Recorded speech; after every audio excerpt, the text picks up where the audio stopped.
12वां अध्याय का 13वां श्लोक है। 13वें श्लोक से लेकर 19वें श्लोक तक 7 श्लोकों में भक्ति पूर्णता तक कैसे पहुँचे उसके लिए भगवान ने मार्गदर्शन दिए हैं। कुछ ऐसी शर्तें या गुण बताइए जिनके बिना भक्ति अधूरी है। भगवान की बड़ी कृपा है।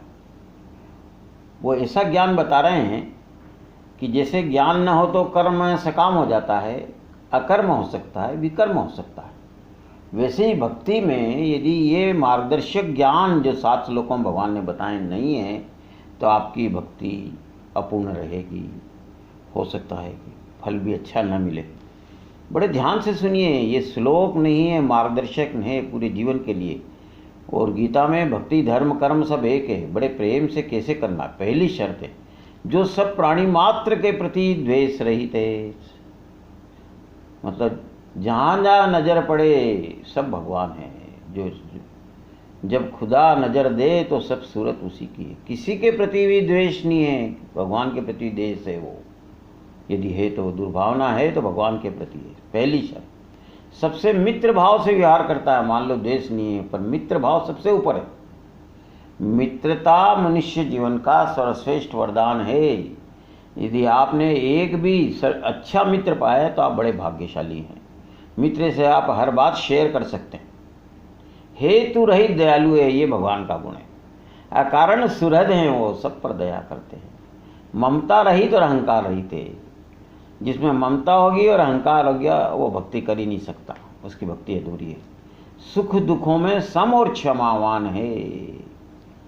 ये समता जो है ना, ये बहुत ऊंची स्थिति है। 7 श्लोकों में इसका वर्णन किसी न किसी रूप में आएगा कि सब में समान दृष्टि, सब में उसी ईश्वर के दर्शन करना।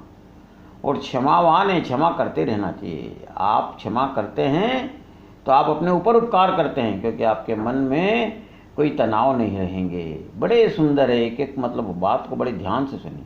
प्राणी मात्र के प्रति लेश मात्र द्वेष भाव नहीं, कोई अपना पराया का भाव नहीं, कोई ऊंचा नीचा का भाव नहीं। जैसे पानी है, गाय की भी प्यास बुझाता है, बाघ की भी प्यास बुझाता है। तो सबसे के प्रति समान मैत्री। जैसे भूमि सबके प्रति समान व्यवहार करती है। जो कोई उसको भूमि को नुकसान पहुंचाए या भूमि को समृद्ध करे। सुख दुख के भाव ही नहीं है, सब भगवान से है जो आ रहा है। और क्षमा करने की वृत्ति पृथ्वी के समान महान होती है। वह नित्य संतोष को अपने हृदय में स्थान देता है। भक्ति की पूर्णता इसी में है कि आपका मन पूर्णतः शांत हो, समता से भरा हो और संतोष से भरा हो। जो ध्यान योग में स्थिर है, जिसका लक्ष्य केवल परमात्मा है, वो केवल भगवान में ही ध्यान देता है। लाभ हानि में समभाव, वही समता है। कुछ नहीं है, भौतिक लाभ हानि बहुत महत्वपूर्ण चीज़ नहीं है। भगवान हमारे हित में है, वही परिस्थिति लाते हैं। हमें ऐसा याद रखना चाहिए। और हम हमारी छोटी बुद्धि से लाभ और हानि का सही आकलन कर भी नहीं सकते। क्या हमारे लिए श्रेयस्कर है, क्या बुरा है। मन और इंद्रियों को वश में किया। मन और इंद्रियां वश में नहीं होगी तो ध्यान लगेगा ही कैसे।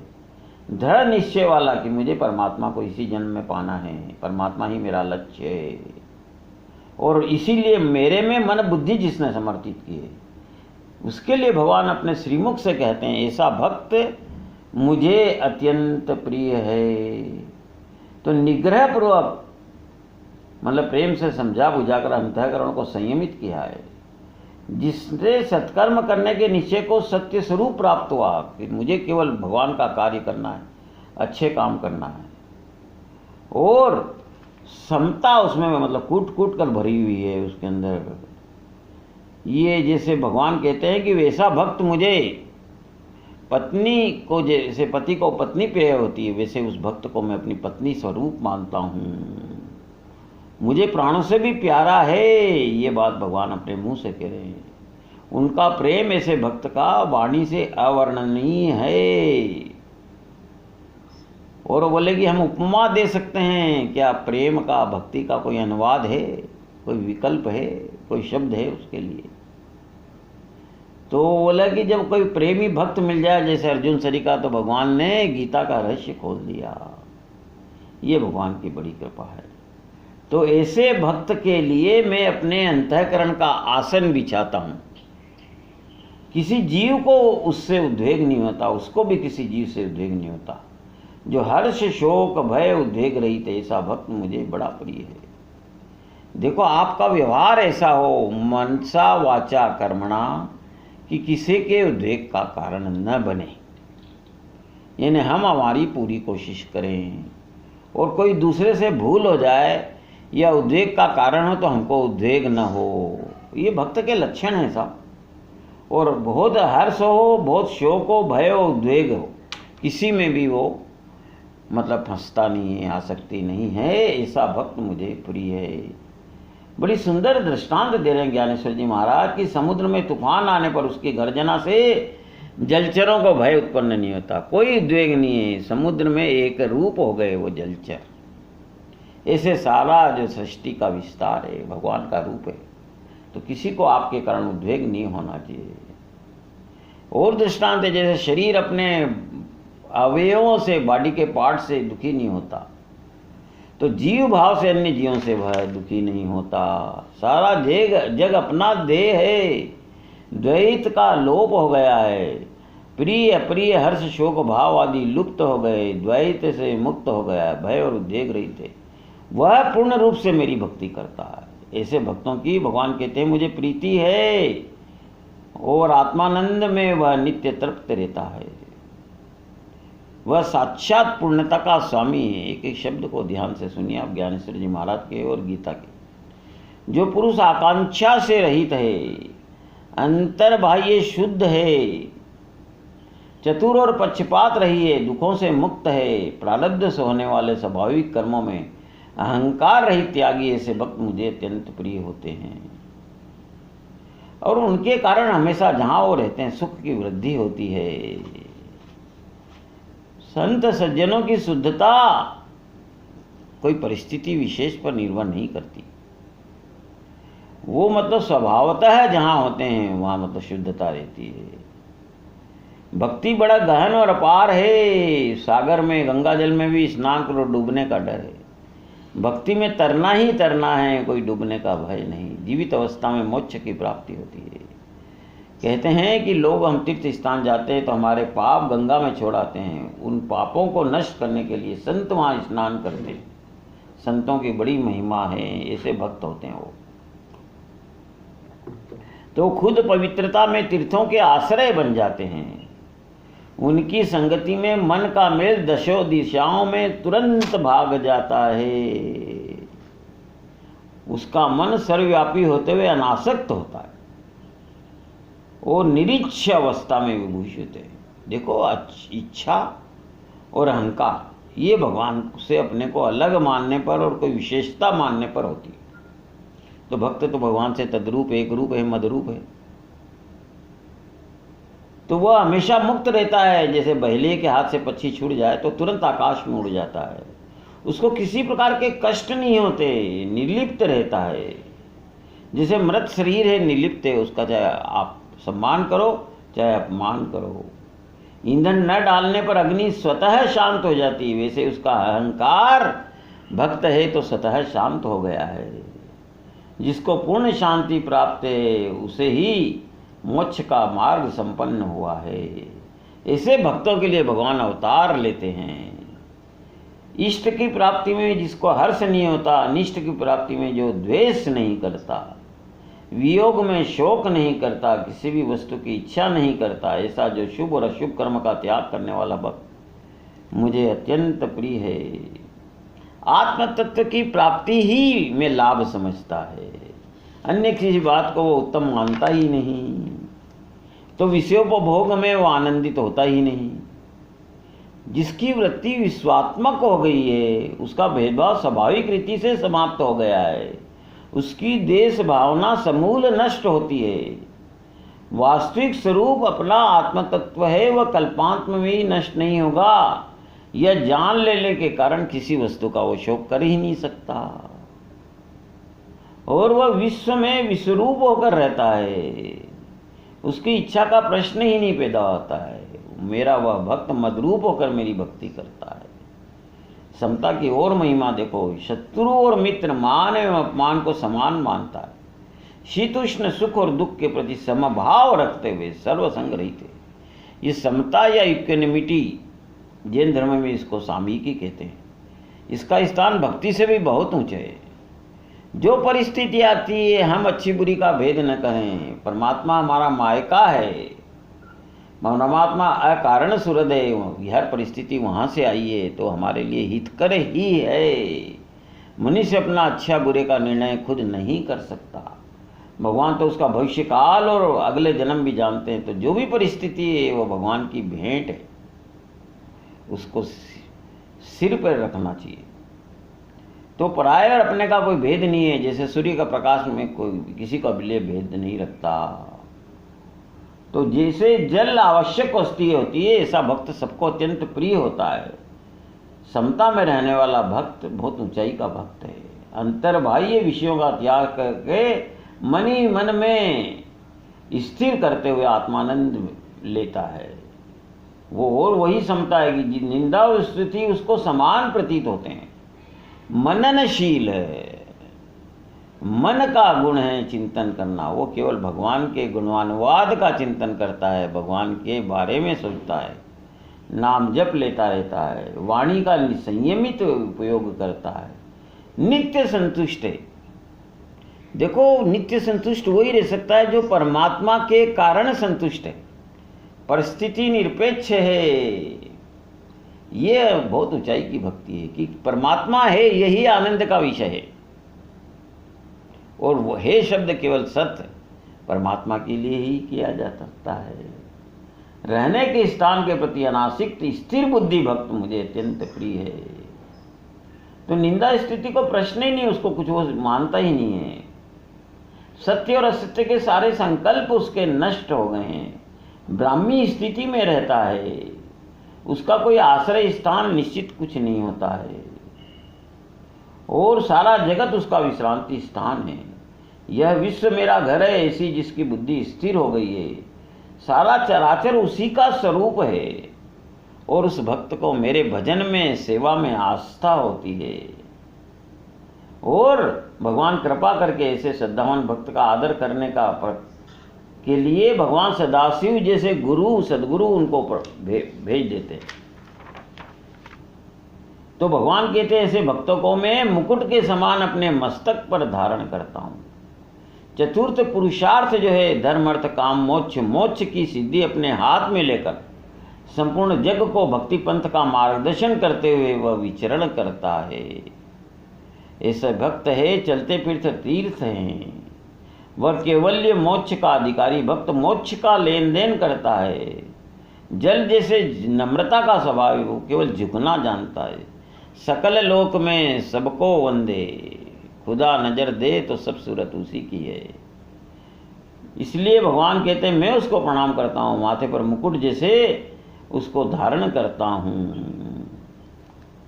तो मेरे ऐसे भक्त को मेरा निरूपम जीव और प्राण समझें, वह मेरा परम मित्र होता है और उसका उत्तम चरित्र जो सुनता है वह भी मुझे प्राण से प्रिय प्रतीत होता है। दासानुदास भक्त का दास को, भक्त के भक्त को भगवान बहुत मान्यता देते हैं। आखिरी श्लोक है इस अध्याय का। परम श्रद्धा रखने वाले, मुझे ही परम गति समझने वाले, मेरी सेवा में तत्पर ऐसे भक्त धर्म रूप अमृत सेवन करते हैं, वे ही मुझे अत्यंत प्रिय है। परम श्रद्धा है, अखंड श्रद्धा है, अकारण श्रद्धा है, वही केवल परम गति है। वो दूसरे जानते ही नहीं कोई गति। और सारा जगत भगवान का स्वरूप है। तो जो भी विहित कर्म आता है भगवान का समझ कर पूरी सेवा करते हैं, वो धर्म रूप अमृत का सेवन करते हैं। जो वो करते हैं वो धर्ममय है, वो 24 घंटे धर्म का सेवन करते हैं और भगवान को वे बड़े अत्यंत प्रिय होते हैं। भगवान उनको अपना सर्वस्व मानते हैं और उनका भी मुझ में विशेष प्रेम रहता है। अपने सर्वभाव भावना सहित जो प्रेम पूर्वक मेरी भक्ति करते हैं वही जग में भक्त है, वही योगी है। उनके दर्शन के लिए भगवान भी उत्कंठित रहते हैं। भक्ति की कथा सुनने की निरंतर उनमें मित्रता रहती है। मैं उनका ध्यान करता हूँ, वे मेरे लिए पूजनीय होते हैं। ये भगवान उनके बारे में बता रहे हैं। वे ही मेरे निधि निधान हैं और उनका जब मेरे से मिलन होता है तो मुझे समाधान प्राप्त है। प्रिय भक्तों की वार्ता सुनकर भगवान को भी बहुत अच्छा लगता है। ऐसा भगवान अपने श्रीमुख से कह रहे हैं। अब 13वें अध्याय का सारांश हम ले लेते हैं। इसको क्षेत्रज्ञ कहा है। एक शरीर है जिसको क्षेत्र कहते हैं, उसका आंतरिक तत्व रहस्य जानने वाला क्षेत्रज्ञ यानी आत्मा। शुरू से ये भेद है प्रकृति और पुरुष का। तो जो ये देह है ये 36 तत्वों से बना है। 5 महाभूत, अहंकार, बुद्धि वगैरह, 5 ज्ञानेंद्रिया, 5 कर्मेंद्रिया, उनके विषय इंद्रियों के वगैरह, ये 36 तत्व मिलकर देह बनता है। इसको क्षेत्र कहते हैं। खेत है ये, इसमें पाप और पुण्य दोनों में से किसी की भी फसल पैदा हो सकती है। देखो, जब भी हम सकाम कर्म करते हैं तो उन कर्मों का फल भोगना पड़ता है, वो खेती हो गई आपकी।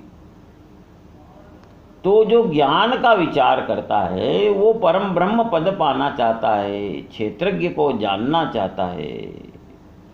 उसके लिए भगवान कहते हैं जिन लक्षणों से ये ज्ञान होता है उनको उन्होंने प्रकट करा है अपने श्रीमुख से। और ज्ञानेश्वरी जी महाराज ने उन लक्षणों का, उन ज्ञान का जो वर्णन किया है अद्भुत है। किसी भी गीता के ऐसे भाष्य में से वर्णन 18 ये ज्ञान है। अमानित्व, दंभत्व, हिंसा से लेके तत्व ज्ञानार्थ दर्शन तक एक एक का हम बड़े प्रेम से वर्णन सुनेंगे। और इन लक्षणों के वृत्ति यानी जैसे जैसे ये 18 ज्ञान के लक्षण हैं आत्मसात होते जाएंगे, वैसे वैसे आप ज्ञानी भक्त की स्थिति में प्राप्त होते जाएंगे। ज्ञान ही हमारे जीवन का आखिरी लक्ष्य है, यानी सब कुछ ईश्वर है, वासुदेव सर्वमिति, वह उसका हमको अनुभूति हो जाए। तो जैसे जैसे ये 18 ज्ञान के लक्षण हम में आत्मसात होंगे हम भगवान के ज्ञान की स्थिति को प्राप्त होते जाएंगे। तो जानने योग्य वस्तु केवल परमात्मा है, और ये ज्ञान के इन उपाय बिना उसकी जानने नहीं होता है। उसका प्राप्ति हो जाए, आत्मा तत्व को, परमात्मा तत्व को हम जान ले तो मनुष्य कृत्य हो जाता है। वह ज्ञेय निराकार रंग रूप रहित है परंतु सर्वत्र व्याप्त है। ज्ञानेश्वर जी महाराज कह रहे ये भाषा भी कमजोर है, क्योंकि जब अकेला ही है तो सर्वत्र शब्द का मतलब ही क्या, वही एक है। तो वह पूर्णतः अलिप्त है। तो सांख्य शास्त्र में इसी को क्षेत्र और क्षेत्रज्ञ को प्रकृति और पुरुष कहते हैं। प्रकृति से बुद्धि, इंद्रिय, गुणों की उत्पत्ति होती है। गुण से कर्म और कर्म सकाम हो तो सुख दुख की उत्पत्ति होती है। इस क्षेत्र में खेती हम कर बैठते हैं, उनका फल हमको भोगना पड़ता है। तो वैसे हम आत्मा तत्व हैं, पर संस्कार वैसे हमको जीव मान बैठे हैं। तो एक जीवात्मा शब्द दिया है कि आत्मा जीव शरीर का व्यवहार करने लग गई, तो उसको जन्म मृत्यु की अनर्थ परंपरा भोगनी पड़ती है। वस्तुतः पुरुष को न जन्म है न भोग, हम अज्ञान के कारण ये भोग ले रहे हैं। तो आत्मा का शोध लेने के लिए संत सहवास हो जाए, संत सेवा, और संतों ने जो बताया उसके हिसाब से आचरण अनिवार्य है। ये ज्ञानेश्वरी जी महाराज हमको बता रहे हैं। अपनी ओर से भगवान ने अर्जुन को ज्ञान देना चाहते हैं। भगवान आपको वो ज्ञान देना चाहते हैं कि जिससे कि आप सब कुछ ईश्वर है, इस ज्ञान के अधिकारी पात्र हो जाए। तो 18 ज्ञान बताए हैं, धीरे धीरे हम उनका वर्णन बड़े प्रेम से सुनेंगे, चर्चा करेंगे। अर्जुन, ये शरीर क्षेत्र है, इसको जो जानता वो क्षेत्रज्ञ है। उस तत्व को जानने वाले ज्ञानी जन ऐसा कहते हैं। तो तुम दोनों को जानो, क्षेत्रज्ञ यानी जीवात्मा को, और ये क्षेत्र यानी शरीर को। तो जिनमें ये क्षेत्र है वो जैसा है, उसमें विकार क्यों होते हैं, प्रकृति के कारण, गुणों के कारण, ये सब संक्षेप में भगवान इस अध्याय में कहना चाहते हैं। लोग अपने अपने ढंग से देखो व्याख्या करते हैं, उसका महत्व नहीं है। हमें तो वो ज्ञान आत्मसात करना है जिससे ये जन्म हमारा आखिरी हो, हम ईश्वर तत्व हो जाए। यही मतलब मनुष्य जीवन की सार्थकता है। तो चौथे श्लोक में कह रहे हैं कि क्षेत्र और क्षेत्रज्ञ का तत्व ऋषियों द्वारा अनेक प्रकार से कहा गया है, वेद मंत्रों द्वारा विभाग पूर्वक समझाया गया है, ब्रह्मसूत्र के पदों द्वारा भी कहा गया है। तो ये मनुष्य के प्राण के साथ 10 इंद्रियों की बेलजोड़ियां हैं, ये कर्मेंद्रिया और ज्ञानेंद्रिया। रात दिन विषय रूपी खेत में वो मेहनत करता रहता है, विहित कर्मों को टालकर अन्याय का बीज बोता है और कुकर्म की खाद उसमें डालता है। उससे पाप रूपी विपुल फसल उत्पन्न होती है, जिससे करोड़ों जन्म तक जीव दुख भोगता है। तो इसीलिए भगवान इसका रहस्य आपको बताना चाहते हैं कि आपसे मनुष्य जीवन में जो भूल होगी उसका फल आपको अनेक जन्मों तक भोगना पड़ेगा। उसके लिए 3 जो ये कष्ट करवाते हैं क्षेत्र के लिए, 3 प्रमुख गुण हैं, सत, रज और तम। उनको विस्तार से 14वें अध्याय में बताया गया है। रजोगुण बोनी करता है, ये कर्म की बोनी करवाता है। सतोगुण उसकी रक्षण करता है और तमोगुण कटाई करके सब समेट लेता है। संक्षेप में ज्ञानेश्वर जी महाराज ये बता रहे हैं। तो ये जो 36 तत्व है, इससे ये शरीर बना है। पहले जैसे सारांश में भगवान ने बताया था। तो हर बार आपको ये ज्ञान होना आत्मा का जरूरी है। उसके बिना जो भी हम कर्म करेंगे वो अनेक जन्मों का कारण बनेगा और उसके फल हमको सकाम हो जाते हैं, कर्म अकर्म हो जाते हैं, विकर्म हो जाते हैं, हमको उनका भोगना पड़ता है। तो वायु, अग्नि, जल, पृथ्वी, ये 5 महाभूत, त्रिगुणमयी माया 5 और अहंकार, बुद्धि, मल, इंद्रिय, कर्मेंद्रिया, ज्ञान वगैरह, ये सब जो है इन सबको मिलाकर ये क्षेत्र है, इसमें विकार उत्पन्न होते हैं। तो ये भगवान कहना चाहते हैं, क्योंकि हम सकाम कर्म कर बैठते हैं अहंकार के कारण। 5 महाभूत जब एक साथ देह के रूप में प्रकट होते हैं तब अहंकार देह को चारों ओर नचाता है। जब तक हम अहंकार है हमारे में तो सकाम कर्म करेंगे और वो उसके कारण हमारे कर्मों की खेती होती रहती है। ये बड़ा विलक्षण है। ज्ञानेश्वर जी महाराज बड़ी बात कह रहे हैं कि जिसमें कोई गुण नहीं है, जिसमें ज्ञान नहीं है, उनको नहीं नचाता ये। अहंकार कोई ज्ञान या गुण होगा उसी का होता है, तो ये ज्ञानियों की गर्दन पकड़ता है और बड़े संकटों में नचाता है। जिसके पास कुछ है ही नहीं, गुण नहीं, अहंकार करने लायक कारण ही नहीं है, उनको अहंकार कैसे होगा। तो उसमें ये अहंकार के कारण जीव सुख और जीव दोनों का भोग लेता है और यथार्थ भाव जान नहीं पाता। ये मतलब जो मूल जो बात है वो भगवान आपको इस अध्याय में बताना चाहते हैं कि ये जो 36 तत्व है ये शरीर में इस तरह से बने हुए हैं कि उनको कुल मिलाकर ये शरीर नाम दिया गया। तो ये जो मन है, एक तो इसमें जो तत्व है ये कल्पना है, और मन में जो संकल्प विकल्प उठते हैं अहंकार के कारण, ये जगत की सृष्टि करता है। मन में अनेक संकल्प विकल्पों को स्थान देता रहता है। जब यदि अपना अहंकार होगा तो जिसने मन को ईश्वर को समर्पित कर दिया उसके अंदर संकल्प विकल्प नहीं होते। तो संकल्प विकल्प के कारण वो जीव दशा हो जाती है, जो प्रकृति का मूल है। उससे वासनाओं को शक्ति मिलती है, अहंकार का अखंड छल होता है, इच्छाओं को बढ़ावा मिलता है, आशा को शक्ति मिलती है और नित्य भय पैदा होता रहता है। द्वैत और भेद भावना उत्पन्न होती है, अज्ञान बढ़ता है, इंद्रियों को विषय में आसक्त कराता है। तो ये जो मनोरथ या मन है इसको भगवान में ही लगाना चाहिए। ये भ्रम का कोठार है और ये बुद्धि के द्वार को ढक देता है। इसके लिए हमको क्षेत्र और क्षेत्रज्ञ के ज्ञान का अनुभव होना या उसका ज्ञान होना बहुत ज़्यादा आवश्यक है। जैसे मान लीजिए कि कान में कोई शब्द का उच्चारण होता तो मन में कोई वृत्ति उत्पन्न हो जाती है, तो कान से संबंधित वह इंद्रिय और विषयों की भेंट हो जाता है। तो कामना का हाथ पकड़ के जो वृत्ति उत्पन्न होती है, मन वहाँ उसके साथ दौड़ कर पहुँच जाता है। तो मन खुद नपुंसक है, लेकिन जिस भी इंद्रिय के माध्यम से इसको मतलब वृत्ति उत्पन्न होती है, दौड़ना घूमने की इच्छा है तो पाँव का सहारा ले लेता है, देखने की इच्छा है तो आँख का सहारा लेता है। तो जिस वृत्ति की संगति बुद्धि को भ्रमित करती है, जो विषयों में नित्य आसक्त रहती है, वही इच्छा है। ये इच्छा संकल्प विकल्प मन से पैदा होते हैं, और यदि वो इच्छा पूर्ति नहीं हुई तो द्वेष पैदा हो जाता है। ये इस तरह से जब ये सब भूल जाता है, परमात्मा में समर्पित हो जाता है, तो शरीर वाणी मन के व्यापार बंद हो जाते हैं। देह भाव का स्मरण नहीं होता, यहाँ जीव को उस आत्मा तत्व का लाभ प्राप्त करना है। तो यदि वो स्थिति प्राप्त नहीं तो जीव की ये जो अवस्था है बड़ी दुखप्रद होती है। ये भगवान सारा मतलब बतलाना चाहते हैं। तो ये जो क्षेत्र है इसमें जो भी पैदा होता है वो नष्ट है, नाशवान होता है। आत्मा में जो होता है वो अविनाशी होता है। तो ज्ञान प्राप्ति जिसका लक्ष्य बन जाता है वे योगी जन स्वर्ग का टेढ़ा रास्ता छोड़कर सकामता का, कई व्रतों को धारण करते हैं, तपस्या करते हैं, सिद्धियों की भी इच्छा नहीं करते, ईश्वर्य की परवाह नहीं करते, योग मार्ग दृढ़ कष्ट साध्य होते भी उसको भी तुच्छ समझते हैं वो।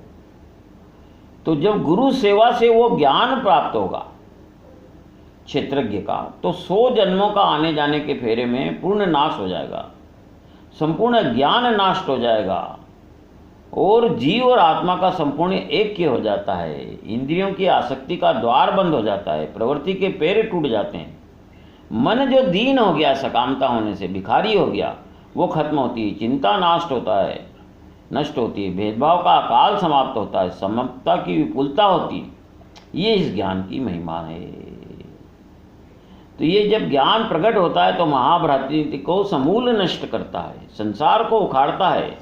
संकल्प, ये ज्ञानेश्वर जी की भाषा सुनिए आप, संकल्प रूपी कीचड़ साफ करता है, नाकल्पनीय पर ब्रह्म को आलिंगन देता है।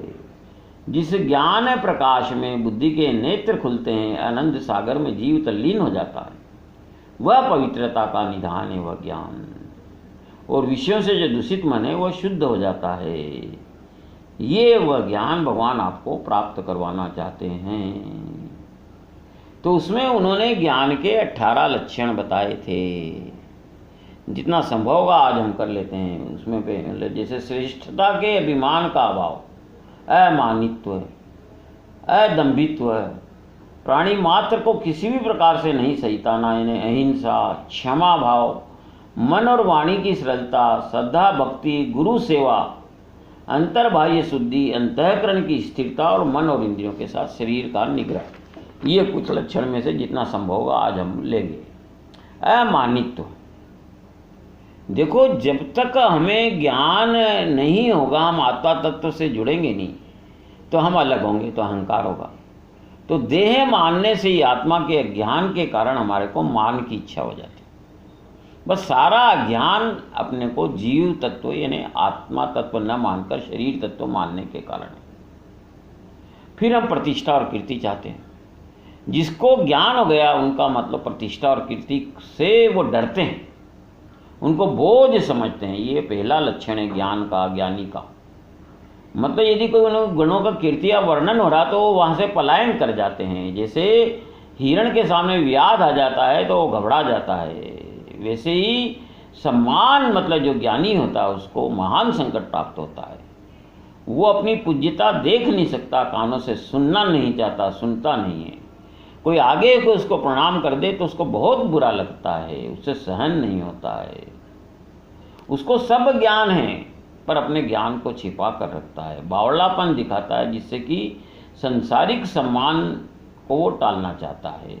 मौन रहने पे जो रहता है वो इसमें पसंद करता है कि लोग अवज्ञा करें, यानी उसका अपमान हो।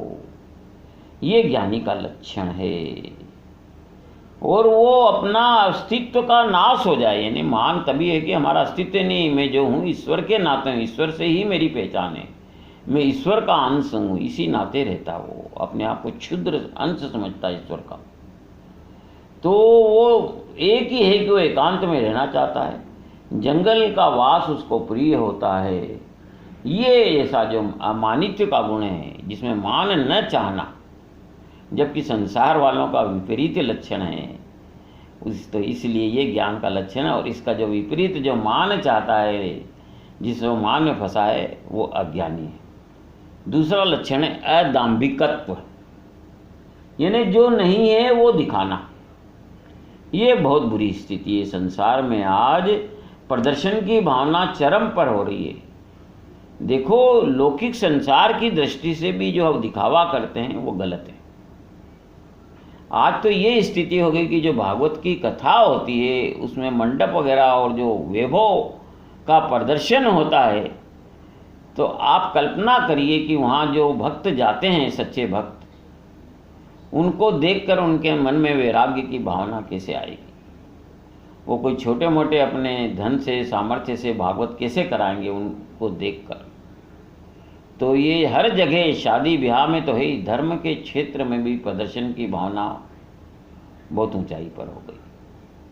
लेकिन व्यक्तिगत जो अपन को ऊंचाई पे जाना, हमको ज्ञानी की स्थिति प्राप्त करना है, उसमें धर्म के क्षेत्र में तो ये दंभ जो है, ये स्वयं को धोखा देना है, क्योंकि ईश्वर से छिपा नहीं रहता है। और हम संसारिक चीज में जो पाखंड या दिखावा करते हैं उसका फल तो कम होता है, भोगना पड़ता है। पर धर्म के क्षेत्र में हम जो दंभ दिखा रहे हैं, पाखंड, वो अपने आप को नहीं, परमात्मा को धोखा देना है। तो साधक जो है, अच्छा जो आदमी है, जो भी दान पुण्य किए उनको छिपाता है। जैसे कंजूस आदमी अपना गड़ा धन किसी को बताता नहीं है। धन के लिए वे अपने को, मतलब अपने जो कीर्ति है उसको बेचते नहीं है, ज्ञान प्रकट नहीं करते। और वो लोग मतलब साधारण रहते हैं, लेकिन जब दान देने की, सत्कर्म की इच्छा आती है तो अदम्भिकत्व जिसमें होता है वो कल्पवृक्ष से होड़ लगाते हैं। स्वयं के धर्म का पालन करने के लिए नित्य तैयार रहते हैं, कम बोलते हैं, लेकिन आत्मचर्चा करते समय उनकी चतुराई प्रकट होती है। ऐसे समय जहाँ कोई आत्मज्ञान की बात हो, लोगों का वास्तव में उत्थान होने की बात हो, वहीं वो बोलते हैं। इसको अदाम्भिकत्व कहा गया है। अब अहिंसा का रूप संक्षेप में बताता हूँ। ज्ञानेश्वर जी महाराज ने बहुत सुंदर वर्णन किया है कि मन में यदि अहिंसा आत्मसात नहीं हुई तो अहिंसा का बाहरी जो स्वरूप है वो विद्रूप है। अहिंसा का वास्तविक स्वरूप क्या है कि जड़ चेतन जीव मात्र को वाणी से, मन से और काया से किसी भी प्रकार का कष्ट न हो। ये हमारे मन में जब आत्मसात होता है तो जो हम करते हैं वो अहिंसा का स्वरूप होता है। नहीं तो बाहर जो हम करते हैं कि कोई भी ऐसा कार्य नहीं जिसमें हिंसा होती नहीं।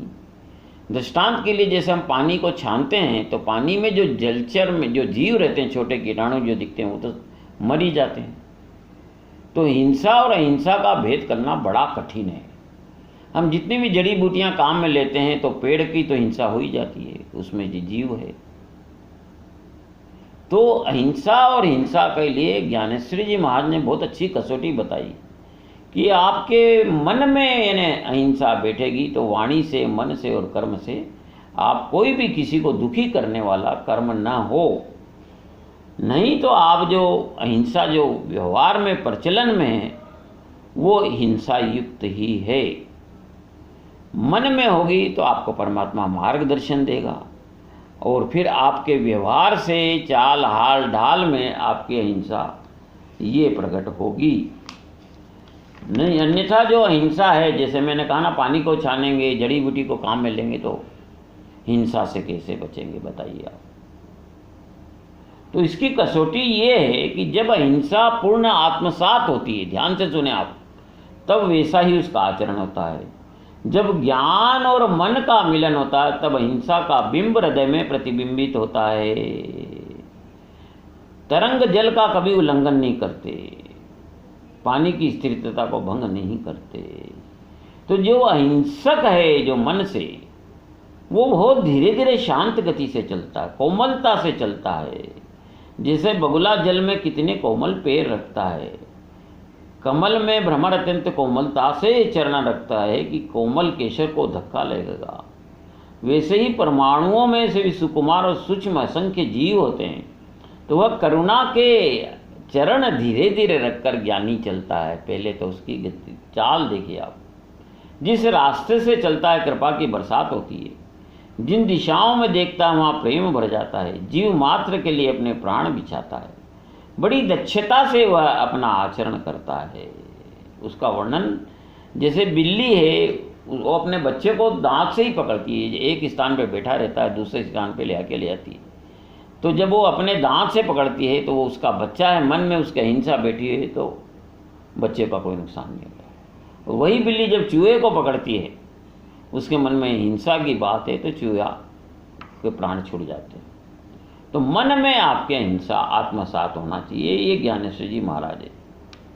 तो वो जहाँ बड़े मृदुता से चरण धरती पे रखता है, वो कोमलता से छोटे छोटे कीड़े को भी देखता है, कीटाणु को भी। जीव के नाम से वह तृण का भी उल्लंघन नहीं करता, किसी भी प्राणी का वह अतिक्रमण नहीं करता। उसकी वाणी से दया मूर्त होकर स्थिर होती है। सांस छोड़ने में भी जीव मरते हैं तो बड़ी कोमलता से हर व्यवहार करता है। उसका मुख प्रीति का नहर होता है, माधुर्य से का जैसे अंकुर फूट पड़े हों। तो वो बोलने के पहले चूंकि पीछे अहिंसा का, प्रेम का भाव है, तो उसकी वाणी कितनी कोमल होगी। आप सोचो, कृपा प्रकट करता हो तो वो सोचता कि मेरी वाणी से किसी को पीड़ा न हो, कोई मर्म घातक शब्द न निकले, कोई द्विअर्थी शब्द न निकले, कोई शंका पैदा न हो जाए। वो कभी क्रोधित ही नहीं होता, मौन रहता है, बहुत आवश्यक हो तब बोलता है। उसकी वाणी साक्षात नाद ब्रह्म होती है, सत्य, कोमल, अल्प और रसपूर्ण वह बोलता है। वाद बढ़ाने वाला, विरोध, प्राणियों को कष्टप्रद, छल, करक, उपहास बिल्कुल उनसे दूर रहता है। भुहें उसकी सीधी नीति रहती, छल तनी हुई नहीं रहती। वह ऐसी दृष्टि से देखता है कि किसी को कष्ट न होवे। उसके हाथ व्यापार रहित होते हैं। हम हाथ भी लाते हैं तो कई जीव मर जाते हैं छोटे छोटे। तो वह मूक होते हुए मौन व्रत धारण करता है, हाथों का आवश्यक कार्य ही करता है, अकर्ता भाव में रहता है। उसको तो वायु को भी धक्का लगेगा ऐसा भय रहता है, आकाश को भी नाखून गड़ेगा। तो वह हाथ यदि उठाता है तो हाथ जोड़ने के लिए ही उठाता है, या कोई आवश्यक कर्म करने के लिए ही उठाता है। और जैसे सज्जनों का स्वभाव शीतल होता है, उसके हाथ के तलवे वैसे देखो कोमल होते हैं। ये जो है भाई भाव जो बताए हैं, तो मन समेत जिसमें अहिंसा बोई गई है वही बाहर लक्षणों के रूप में प्रकट होती है। इसलिए ज्ञानेश्वर जी महाराज अहिंसा का जो स्वरूप बता रहे हैं, वो उसमें आपके मन में पहले अहिंसा बैठ जानी चाहिए। जब मन का मनपना समाप्त हो जाता है तो इंद्रियां पहले ही परास्त हो जाती है। इसलिए मन में अहिंसा स्थिर होना चाहिए। फिर वायु से सुगंध स्वाभाविक फैलती है। नहीं तो कई लोग तो आजकल अहिंसा को भी धंधा बना लेते हैं। तो शरीर, वाणी और मन से हिंसा का त्याग ज्ञानी में दिखाई देता है। जब ऐसा होता है तो वह ज्ञान का मंदिर हो जाता है। ये वर्णन ज्ञानेश्वर जी महाराज करने जा रहे हैं।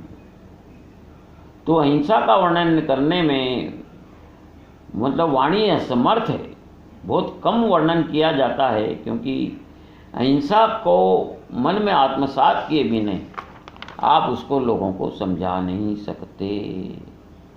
अब कल हम क्षमा का गुण लेंगे तो अहिंसा जहाँ रहते हैं वहाँ साक्षात ज्ञान रहता है। हरि ओम।